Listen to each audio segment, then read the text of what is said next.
माथावा पे पगड़ी हो हाथावा में डंडा बहेलिया रहला का अरे बहेलिया रहला का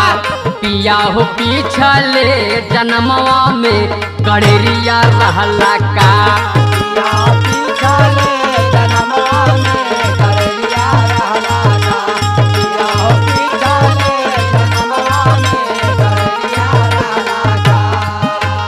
निधियों में जैसे राजा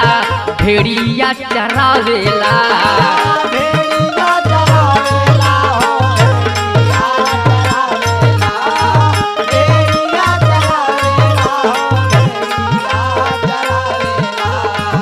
हट हट कह के तूता